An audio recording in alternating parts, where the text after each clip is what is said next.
Hello and welcome back to Listen Bro. My name is Joe and I'm joined by my brother and co-host. I'm Ethan. And today I'm going to start off with my story first, since he did the last two first. So mine is going to be on somebody nicknamed the Unkillable Soldier. Have you ever heard of him? I don't recognize that name, but I don't know. Maybe once you start telling the story, maybe it'll sound familiar. I don't know. His actual name is Adrian Carton de Wiart, I think is how you French? say his last name. Yes. Yes. Well, technically of multiple different descents, part Mm. Irish and Belgium. But he was sent to a boarding school by his parents that was in England. Mm-hmm. And he had a dream of dying in battle in a war. Okay. That was like his lifelong dream. Mm-hmm. And Like whenever he was Lieutenant Dan. yeah, yep. Whenever he was in that boarding school, he was underage to join the military. Mm-hmm. So he created a fake ID and joined the Boer Wars, which is right before World War I started Mm-hmm. in South Africa. And they accepted him, took him down, thought How he old was of age. how old was he at that point? He was 21. This was before they started recruiting younger. Okay. And he went down, and the the funniest account I think of this entire guy's career is one of the first things he sees whenever he gets into the battlefield there is the trenches and barbed wire fence right in front. So it's like, and like razor wire, like blocking the enemy from being able to just storm your trench. And he looks at his commanding officer and says, "Do you want me to go and remove the barbed wire?" It's like, no, you will get yourself killed if you go over there right in front of their trench. So that's just kind of the mentality that this guy had. Like, he Mm-hmm. was not going to hide behind anything when it came to battle. Mm-hmm. Well, while he was there, he ended up getting shot in the gut, Ooh. and that sent him back to England. Mm-hmm. And then they figured out who he was. His dad was very mad at him, but let him stay in the military because he kind of proved himself there as worthy, even though he wasn't supposed to be. They ended up sending him to fight some rebels, basically like a small town rebel thing where they only had a few military versus a bunch of Mm-hmm. uh, barely armed people, basically. Yeah. Just peacekeeping at that point. Yeah. But then World War I started, and he already got shot once in the Boer Wars. Mm-hmm. In World War I, the first battle he's in, Mm-hmm. he loses his left eye. My. He gets shot and it like grazes a portion of his eye and like side of his face. He kept fighting, and then a shell exploded in front of him and shrapnel went directly in his eye. Man. So got taken out of that again, went back to the medics, and it ended up getting like, I don't think it was his first battle actually in World War I that happened, but Mm. he kind of had some ability to prove himself as a good leader, Yeah. and he wanted to go back out so bad. So they made a deal with him. He had to wear a glass eye.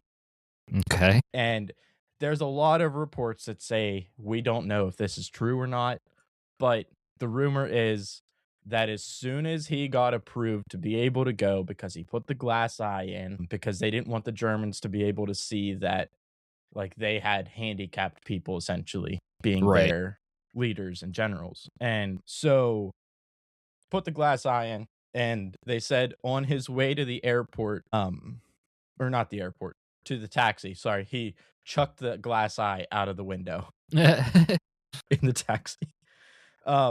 And put on a black eye patch. And that was his look ever since that eye injury, was the black eye patch. And he's there, and there's a story about his second in command at this big open field. He was saying how it was a little bit too peaceful, and he stood up tall to look around and see why it got quiet and everything, basically.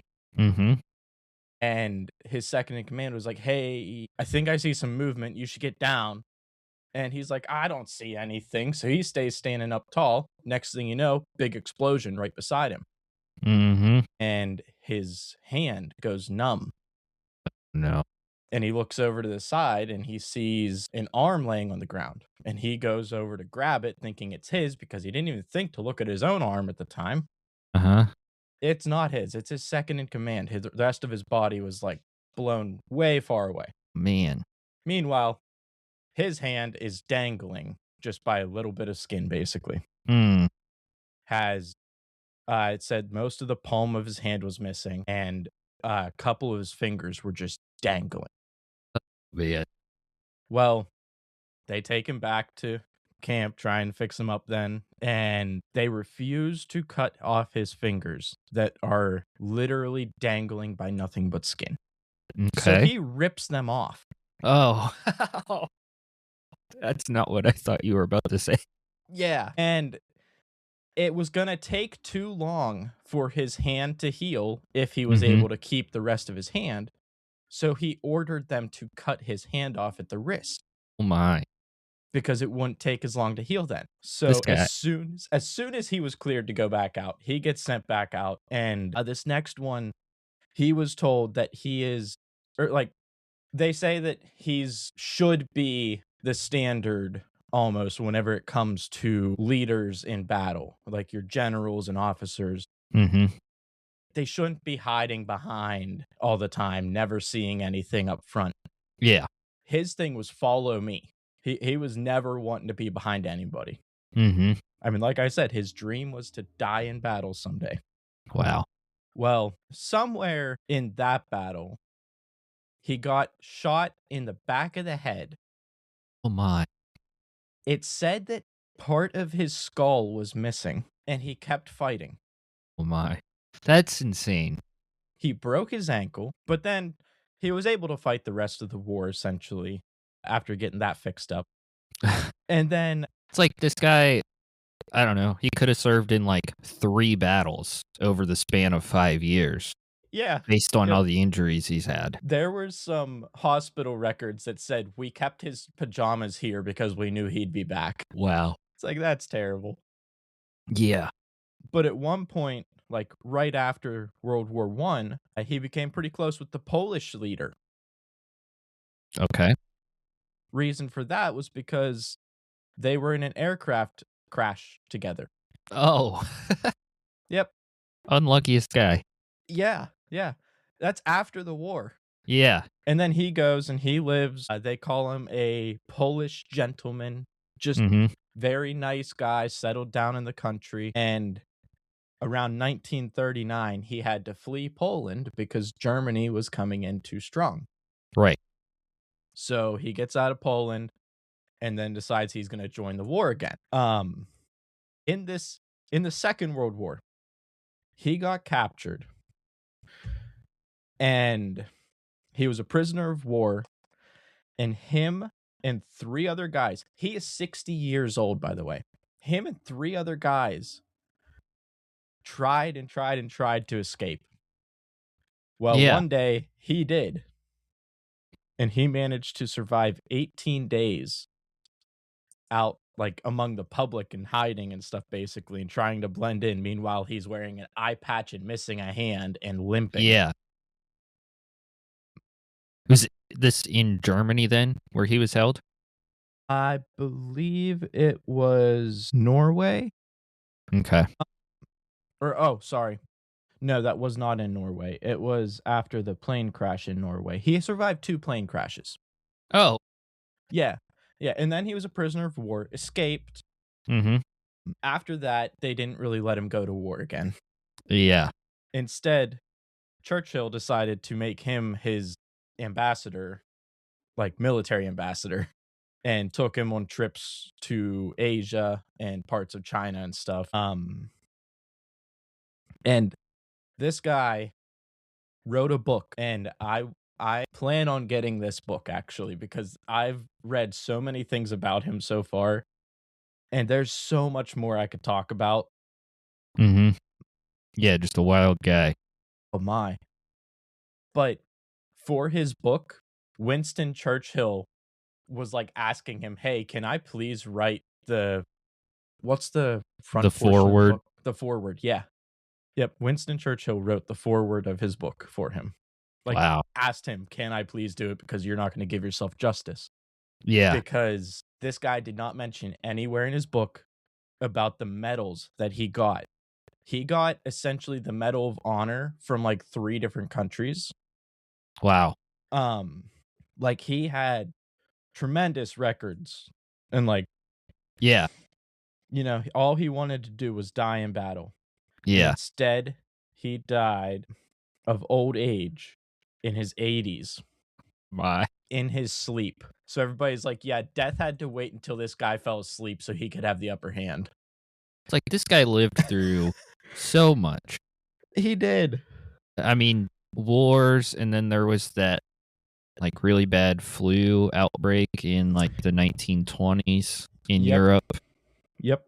that he would have survived, but plane crashes. Yeah. I found him because I was listening to clips of another podcast, and they read the first paragraph of his Wikipedia page. And that got me hooked on the whole story, and I just went Yeah. down a huge rabbit hole. But do you mind if I read the Wikipedia first Yeah, go paragraph ahead. here? I don't care. All right. I'm going to skip past all the gibberish at the very beginning. He was awarded the Victoria Cross, the highest military decoration awarded for valor in the face of the enemy, in various Commonwealth countries. He served in the Boer Wars, the First World War, and the Second World War. He was shot in the face, head, stomach, groin, ankle, hip, leg, and ear. Groin. Yeah. Oh. Yep. Wait, He how was many was that? also blinded in his Face, head, groin, stomach, gut. ankle, leg, hip, and ear. What is that, like 8? Yep. Yep. And you got to remember, his eye took 2 beatings in the same battle. Right. Yeah. He was also blinded in his left eye, survived 2 plane crashes, tunneled out of a prisoner of war camp, and cut off his own severely injured fingers when a doctor declined to amputate them. When asked about his experience in the First World War, he wrote, "Frankly, I enjoyed the war." My. As soon as they read that, I was like, I have to look this guy up. Yeah, it's one of those things where it's like, man, this guy's a little nuts, a little crazy, but sometimes you need people like that. Yeah. Yep. In a world war, they'd come in handy. Oh, man. That's insane. What'd you say his name was? Adrian Carton de Wiart. I'm just looking him up so you can see a picture of him. Yeah, he had painting done of him, and you can't really tell that his hand's missing in it, but there's other pictures of him, and every picture of him has that eye patch, and his sleeve just goes down past his wrist. It's like this guy. Crazy looking guy. Yeah. And then to be buddies with the prime minister. Yeah. Yeah, he had that much of a reputation. Yeah, It's like, that's pretty crazy. cool. And he was in prisoner of war camp at 60 years old. Yeah. And escaped. Wow. What a life. It's like Yeah. there's some people that just make you feel like, I'm like a quarter of a man, I guess. Yeah. Against him, I don't even know if I'd be that. Just insane. I mean, to hear of anybody simply surviving a plane crash is like, wow, that's a miracle. Right. How Yeah, much happened before him, like before the plane crash? And then there was 2 plane crashes. Yeah. And he became buddies with the leader of Poland because of a plane crash. Yeah. Like, how does that even happen? That's pretty wild. And the name of the book, Happy Odyssey. Yes. Yep. So for anybody listening, if you want to check him out, Happy Odyssey is his book, forward by Winston Churchill. Crazy. Yeah. So, what do you have for me? Well, I figured take a little bit of a detour, not so much a history story. This is I covered that this time. Yeah, I guess so. This is more of just a mystery. Have you ever heard of the Sodder children who went missing? All right. Little backstory in the family. George Sodder and his wife Jenny both immigrated to America from Italy as children. They didn't immigrate together. This was before they were married. George came with an older brother when he was 13, but the brother, I guess, just kind of chaperoned him across the ocean, because once he got to America, his brother turned around and went back to Italy. So George was on his own over here, and he never really talked about his reasons for leaving Italy like that. But so George went to work for the railroad in Pennsylvania, and then he became a truck driver and eventually started his own trucking company. He went on to marry. What year was this? I'm going to get to a year here in a minute. Okay. So this is just kind of his background before the full story. Okay. So then this would have been early 1900s, pre-World War II. Okay. He ended up marrying Jenny, and they would end up having 10 kids and moved their family to Fayetteville, West Virginia. And they fit in there because there was an active Italian immigrant community. They were both Italian. Oh, okay. That's convenient. Yeah. Now, Christmas Eve, 1945, World War II has just ended. George and Jenny Sodder are at home with 9 of their 10 children. Their one son was in the Army, so he was away. And they lived in a 2-story home about 2 miles north of Fayetteville, and they're just enjoying Christmas Eve. 5 of the children asked to stay up late so they could play with some of their Christmas gifts. And the parents agreed and said, just make sure you do your chores before you go to bed, lock the door, turn out the lights. I think they had like animals to feed or something like that. They were just like, you can stay up late, just make sure you do your chores. Yeah. Oh, so man. The rest of the family goes to bed. Now, the 5 children who stayed up, names were Maurice, he was the oldest one at 14 years old. Martha, 12 years old. Louis, 9 years old. Jenny, 8 years old. And Betty, 5. So 5 kids between 5 and 14 years old. Yeah, none of them are old. Right. Shortly after midnight, the phone rang. So Jenny woke up, went downstairs to answer the phone, and on the other line was a female voice asking to speak to somebody that Jenny didn't know. So Jenny's like, wrong number. And the lady laughed. It's like kind of creepy, like just this weird, creepy laugh. And she could hear other people laughing in the background with like glasses clinking together, like stereotypical party in the background kind of noise. Yeah. So it's like a little bit creepy. Uh-huh. So she goes back to bed, but on her way, head back upstairs to go to bed, she noticed one of her other daughters, Marion, I think she was 17, was sleeping on the living room couch. Curtains were still open, the lights were still on, and the door was unlocked. She's like, these kids, they didn't do their chores. They just stayed up late playing and then went to bed. So that's what she assumed. Her kids had gone upstairs to their attic bedrooms. Reasonable assumption. Yeah, so she locks the door, closes the curtains, turns off the lights. Around 1 a.m, Jenny, once again, is woken up by the sound of something hitting the roof. And then it sounds like it's whatever hit the roof is like rolling off the roof.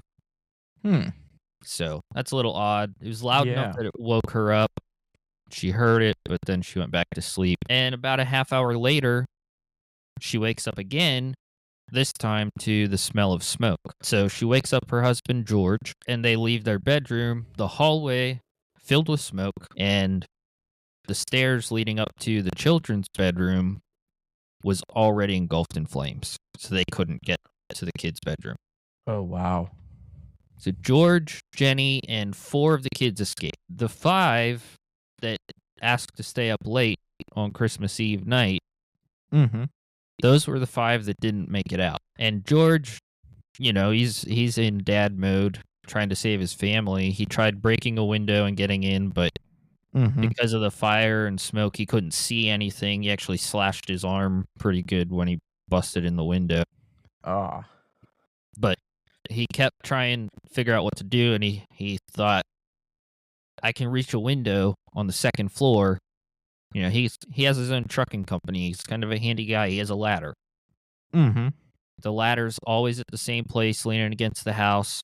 Runs over to grab the ladder. The ladder's not there. Oh, no. So, like, you know, in the moment, you don't have time to stop and think, but it's like, man, the ladder's always here. Yeah. Yep. So his next idea, he had 2 coal trucks sitting there. So he's like, all right, I'm going to fire up a truck, drive it over alongside of the house. I'll climb on top of it to where I can reach to the second floor window Okay. to help the kids get out. Yeah. Neither of the trucks would start. Oh, Even though the day before, they both ran just fine. wow. While he's doing all this, Marion, the 17-year-old daughter, runs to a neighbor's house to call the fire department. No, basically nobody answered the phone. This is 1945. You don't have, you know, an established 911 dispatch. Mm-hmm. Calling the fire department, no one was answering. Eventually, one of the neighbors got in their car and drove into town to find the fire chief, a guy named F.J. Morris. Like, hey, we've been calling, couldn't get a hold of anybody. There's a fire. Mm-hmm. So this is like 1:30 in the morning. The fire crew didn't arrive until around 8 o'clock. Oh, the house might as well have just been left to burn then. Basically, it was. Yeah. At the time, the fire department was a little short on manpower, and part of that was due to World War II. That makes sense. And they relied on firefighters. You know, if you got a call, they'd call each other. There wasn't like an established alarm system or anything that would alert them. Yeah. So that would slow down the process. But the other thing is the response was slowed even further because the fire chief, F.J. Morris, first person to hear that there's a fire, Mm-hmm. he couldn't drive the fire truck. So he had to wait for someone else to show up to drive the truck. Goodness. By the time the fire department arrived, the house was burned to the ground. Yeah. In fact, it actually took about 45 minutes for the entire house to be burned to the ground. So it didn't take long at all. Oh my, that must have been a bad fire. You would have needed a very quick response to do anything there. But And if it was already engulfed to where you couldn't run up and get the kids out, yeah, you're probably... then it was already too late then at that point, pretty much. Yeah. So the police and firemen, they then do their little bit of a fire investigation. And around 10 o'clock in the morning, this would have been Christmas Day now, but the fire chief told them that they hadn't found any remains of the missing children. So let's talk about cremation. Okay. A little bit of a change of topic, but it'll make sense. I can see how it ties in. According to cremationassociation.org, a human body is cremated at temperatures between 1400 and 1600 degrees Fahrenheit. Okay. It usually takes around 2 hours, depending on the size of the body. And then, when they remove the ashes, there are still some bone fragments, so they run those bone fragments through a processor that grind them into dust. Okay. The normal temperature of a house fire is around like 1,000, 1,200 degrees Fahrenheit. In some cases, it can be higher. Yeah, but depending that depends on on what materials you have. Yeah, and if there's any gas leaks or anything like that that could fuel a fire. Mm-hmm. So the Sodder family's house burned for about 45 minutes. The fire chief told the family no bones or remains were found. Huh. The local coroner says the children burned up entirely. But that would be impossible with the lower temperature and less time. Exactly. And it's 5 kids. Like, you know, if it's one 5-year-old, might say okay. Yeah. But you have 5 different kids. Mm-hmm. Even if you had 5 smaller children, 5-year-olds, the odds of every single one of them burning up completely to the point of not even finding a bone. Yeah, I don't. In just 45 minutes sounds a little fishy. Yeah. Yep. All right. So following that, George Sodder, he ended up hauling in some dirt, filling in the basement of the house, hauled in about 5 feet of dirt, and basically turned that into a memorial for their presumed dead children. And they would end up like planting a garden on it, like a memorial for him. But they had some doubts about the kids being completely burned up. Actually, Jenny Sodder conducted her own experiments with like pork and beef burning for a couple hours, and it's like, I'm always left with a bone. Yeah. If not some meat on it still, probably like some charred meat. Yeah, exactly. And especially at like as short a time as 45 minutes or an hour, you're still going to have some stuff there. Yep. So the Sodders eventually hired a private investigator. He has a great name, C.C. Tinsley. Okay. Investigator C.C. Tinsley. Yep. So he looks into the case, and he started discovering rumors going around the town that the fire chief, Morris guy, the rumor is that he found a heart in the rubble. Just a heart? Yeah, but that makes no sense. Instead of just saying, "Hey, we found some remains," he didn't tell anybody and packed it in a box and buried it. Oh, that's not suspicious. A heart, of all things. Yeah. It's very odd. Yeah. So when the family finds out about this through their investigator, they confront the fire chief, and he takes George and the investigator to the place where he buried the box. So they take the box and what's in it to a funeral director for examination. Okay. Now, there is a piece of flesh in this box. However, it had not been exposed to fire at all. Oh, my. And it was not a heart. It was not even human. It was a beef liver. What? This guy put a beef, didn't bother even, like, burning it on a charcoal grill before putting it in a box. Just unburned beef liver, put it in a box and buried it. Wow. Now, the fire chief, Morris, he admitted was he later, partying that night? Yeah, I don't know. Probably. He later admitted that he buried the beef liver, hoping that the family would find it and then just be satisfied with the conclusion that the kids died in a fire. That is messed up, though. It is. It's a messed up way to do it, and I mean, not very well thought out for one. But yeah. I can kind of understand the intention there. It's like, I just want this family to accept have it. Peace a little bit. Yeah, it's hard to accept because you found no remains. Yep. So a couple years after the fire, 1949, the family had the site of the house re-examined by a pathologist from Washington, D.C., and during this search, they uncovered several bone fragments that were sent to the Smithsonian Institution to be examined, and they determined that they were pieces of vertebrae, would have been from someone 16 or 17 years old, possibly as old as 22. Okay. Now, if you remember, Maurice, the oldest of the missing children, he was like 14. Exactly.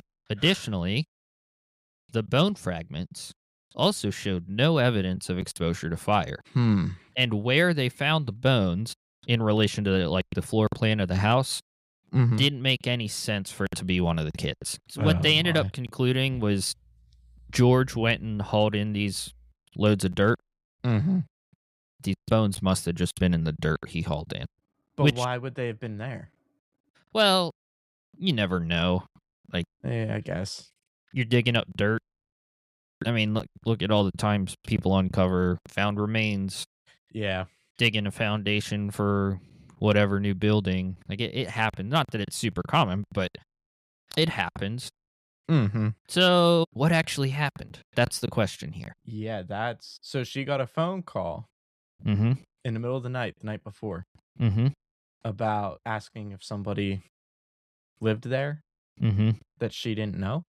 Yeah, just a wrong number kind of call. Okay. Yep. Do they think that could be linked to it? Well, or is it just like a weird coincidence? We'll get to it. Okay. Yeah. So here's a couple other oddities from the case. So a telephone repairman. Oh, yeah. Oh. A telephone repairman told the Sodders that the phone lines to the house, they were cut. They weren't just destroyed in the fire, they were cut. And to do that, somebody would have climbed 14 feet up a pole and would have had to reach like 2 feet away from the pole to cut the lines, which is part of how they could tell it was cut was it wasn't right at the house, I guess. It was at the pole. Oh. The official report says the cause of fire was faulty wiring. However, the lights were still working in the house when the family left to go outside.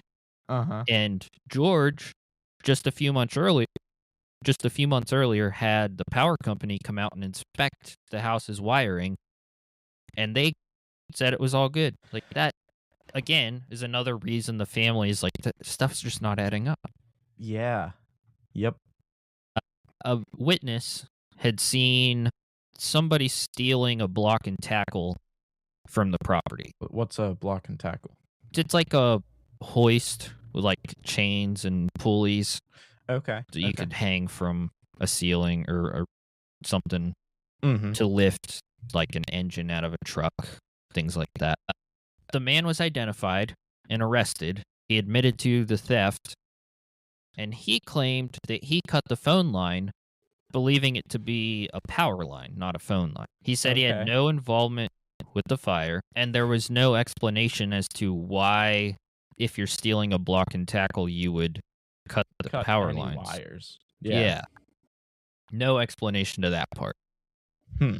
The woman who called around midnight, Mm-hmm.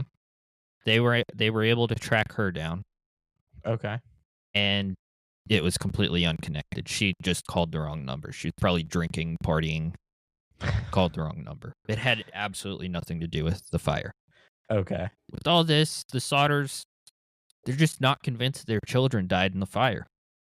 If you remember, when the mother came downstairs to answer the phone, none of the children were there except for the one sleeping on the couch. Yeah. But and all the lights were on. Yeah, all the lights were on. The door was unlocked. It was like she just assumed they went to bed without cleaning up after themselves, basically. Yeah. Yep. But nobody saw them go to bed. That was just, they assumed so. Mm-hmm. So the family put out a $5,000 reward for information, and they started getting some tips coming in, and George started tracking down the leads himself. Okay. Someone in Texas overheard two people in a bar making incriminating statements about a Christmas Eve fire in West Virginia. Oh. Yeah. A woman in Texas. A woman in St. Louis claimed that Martha, one of the kids, was living in a convent there. So George went to St. Louis, but he found no signs of his daughter. Another woman claimed to have seen the children in a passing car at the time of the fire. And yet another separate woman said that she served the children breakfast the day after the fire and noted that there was also at the time a car with a Florida license plate in the parking lot. Okay. All this stuff, they were never able to track down anything definitive. Here are a couple other odd occurrences. I cannot believe there's still more. Yeah, there's some. This is a weird case. In October 1945, so about 2 months before the fire, a life insurance salesman tried to sell the family a policy, but they turned him down. He became irate, just mad, angry at them for not buying insurance, and he told George that his house would go up in smoke and your children are going to be destroyed. Oh. Yeah. 2 months before his house went up in smoke and supposedly 5 of his children were completely destroyed. Yeah. Now, the salesman ended up saying that he made these statements more because he was mad at George because, remember, they're Italian, living around a bunch of other Italians. World War II just ended, but George, he would make negative remarks about Mussolini, and you had some Italians that were siding with Mussolini. Okay. So he was not liked by some of the community because he was outspoken against Mussolini during the war. So that was the salesman's excuse for making those statements. Wasn't over life insurance, it was over that. But that still doesn't change the fact that he made a very weird threat. Yeah, the exact threat that actually came true.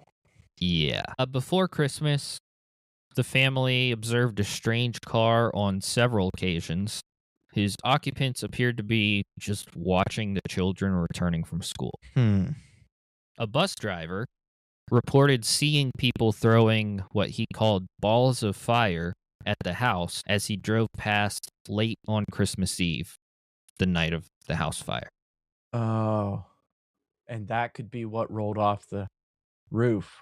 You're onto something. A few months after the fire, when snow started melting, the 2-year-old daughter, Sylvia, found a small, hard, rubber ball-like object in the brush near the house, and George said it looked like a pineapple bomb, hand grenade, or some other incendiary device. Hmm. And they would try to prove that the fire started from the roof, but they weren't able to prove anything. Especially after they filled in the basement. Yeah. The place was being cleaned up a little bit, but it was burned to the ground, so I don't know how much you would be able to distinguish that at that point. But now fast forward a little while. 23 years after the fire, 1968. Okay. Jenny receives an envelope in the mail, postmarked from Central City, Kentucky. There was no return address on it, just the postmark.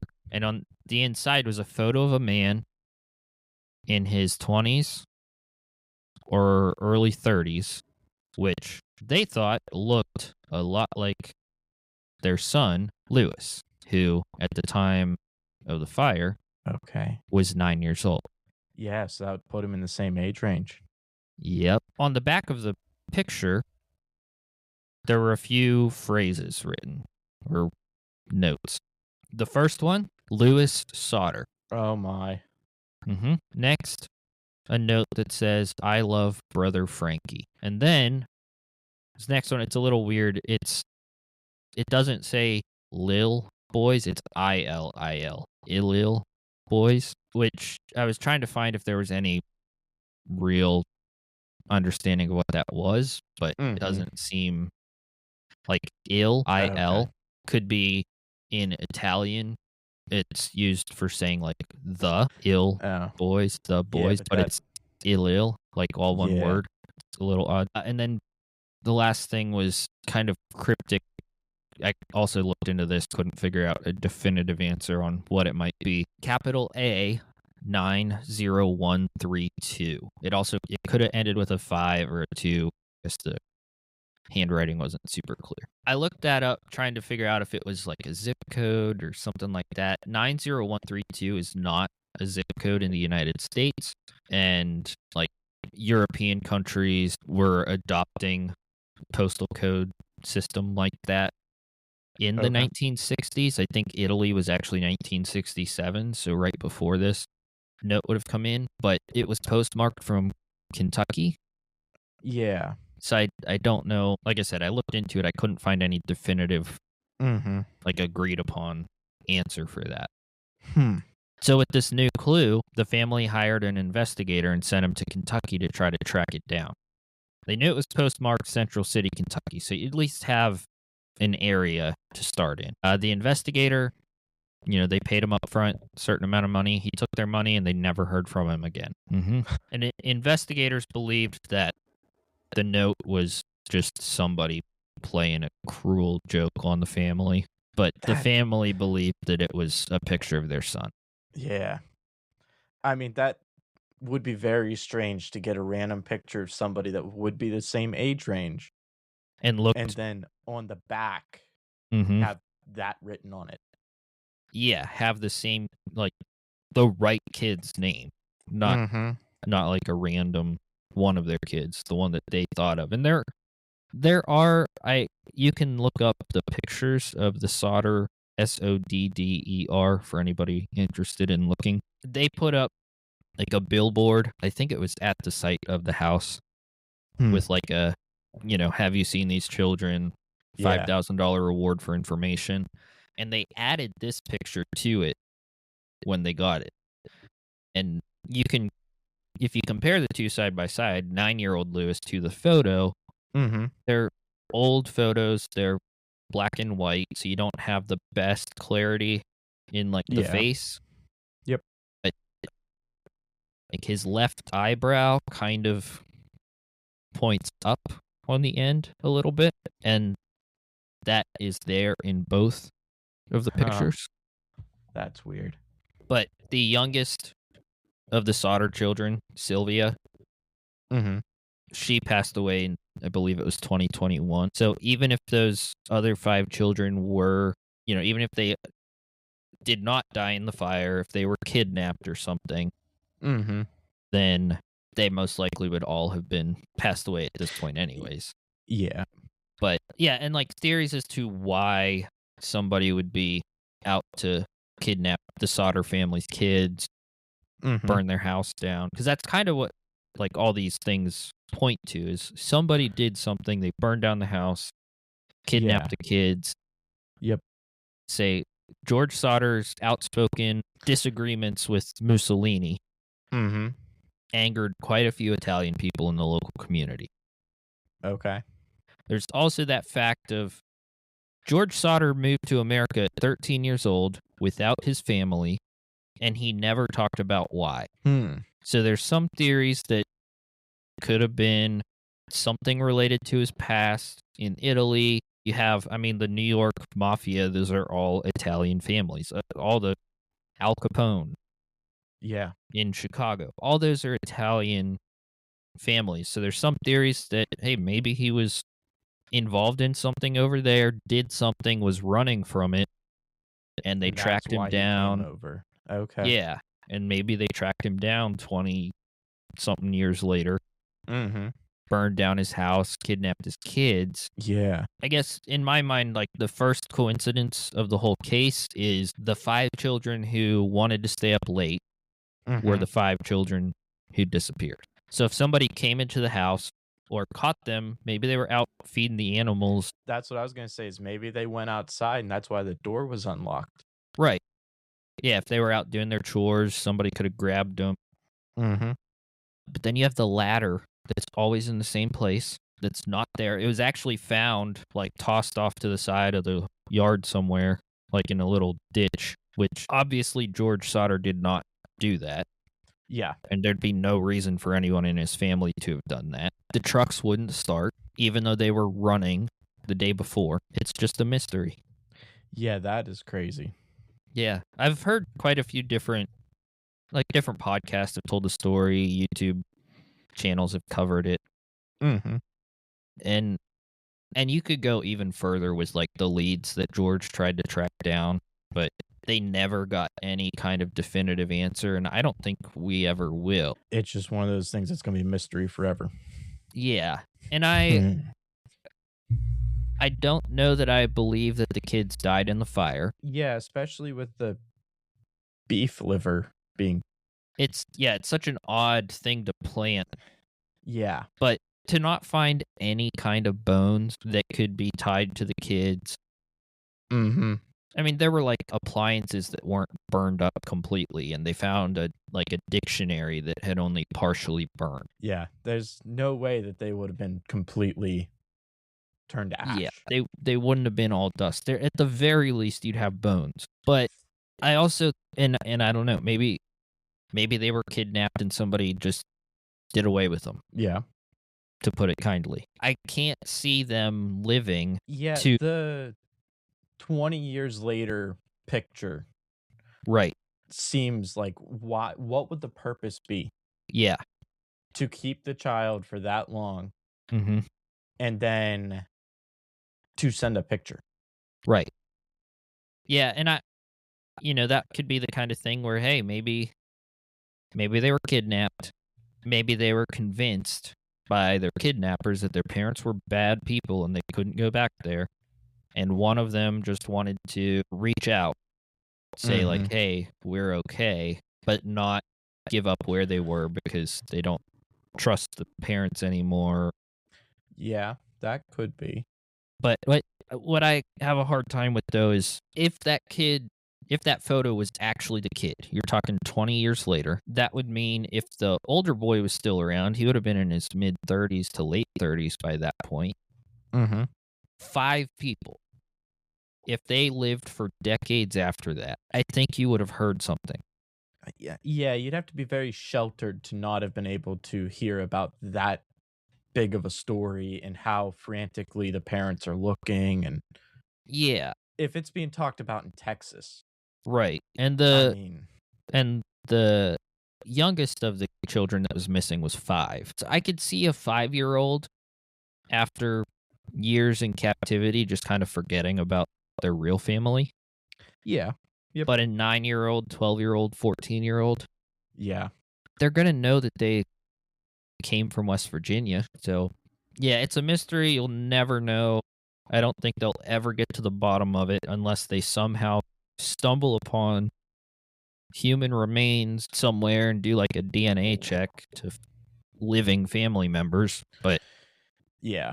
I don't think you're ever going to get a real answer on it, but it's very mysterious. And I know I've Especially mentioned. the thing hitting the roof and then finding that ball later. Mhm. Yeah. And somebody driving by says, I saw somebody throwing balls of fire. Yeah. That Yep. all backs up to the something hitting the roof and rolling off. Yeah, Hmm. it's weird. And I've mentioned before, like Occam's razor, which is Okay. the simplest explanation is the most likely correct explanation. It's the one with the least assumptions. Yeah.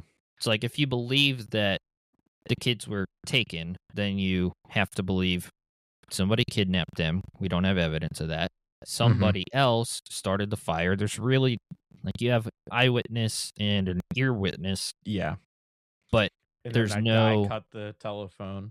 right. That's an odd one, but he kind of has like, oh, I was just trying to steal stuff. Yeah. I mean, he admitted to that. Like, Yeah. hmm. So the simplest explanation with the least amount of assumptions is that the children died in the fire, but Hmm. it just doesn't make sense. Yeah, that's crazy. Yeah. So, yep. Because yeah, if they were kidnapped, the older ones, there's no way you'd be able to convince them fully, I feel like. Right. At least Nah, not all of them. yeah, because the kids were 14, 12, 9, 8, and 5. Yeah. So I could also see someone being like, well, this 14-year-old and 12-year-old, they're going to be real hard to handle, Mhm. but we can handle these other 3. They're still small enough, young enough. Yeah. So they could have just offed them and Yeah, get rid of the older ones, mhm. raise the younger ones as your own. Yeah. Tell them, "Hey, your family was doing some terrible stuff. Do you remember Hmm. when they did this? Yeah, that was actually for these people," or something. Yeah, or just tell them like, hey, you could even drive them past. Look, the house burned down. Your family all died in it. Yeah. Yep. You're lucky I saved you. Yeah. To a 5-year-old, I don't think they would doubt that. Mhm.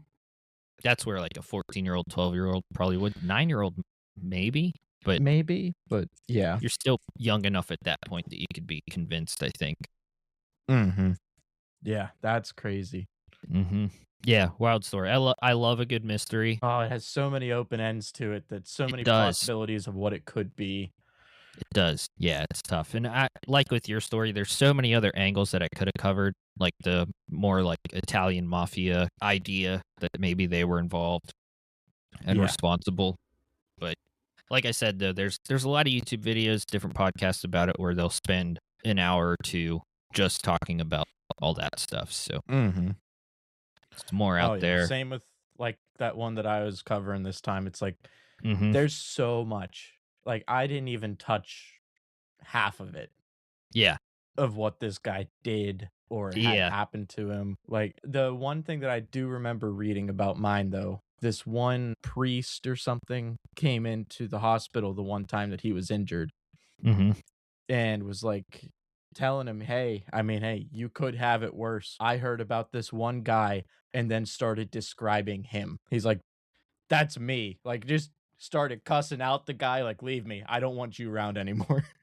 Man. That's pretty good. Yeah, and anyone listening, if you want to look more into any of these stories, we do put links to some of our research sources in the descriptions with these episodes. So check those out. You can read some of these articles for yourself. get a Yeah. broader story. Also, this one band called, I think it's Sabaton or something, on YouTube made a song about my guy that I did today. That's kind of cool. Make sure you So send me that link. yeah, yep. Anyways, thanks for listening. If you enjoyed this show, go check out some of our other episodes. This is only episode 3, but we do have other stories out there, and we'll be putting out more And look us hopefully up every on week. Instagram. And we're also on Instagram. Yeah, if you want to see pictures from the different topics that we'll be covering, we just started the Instagram account, so there's not much there yet, but there Or will if be. you want to suggest topics even. Absolutely. Comment on posts, comment on our podcast episodes, anything like that. I'm game for any topic.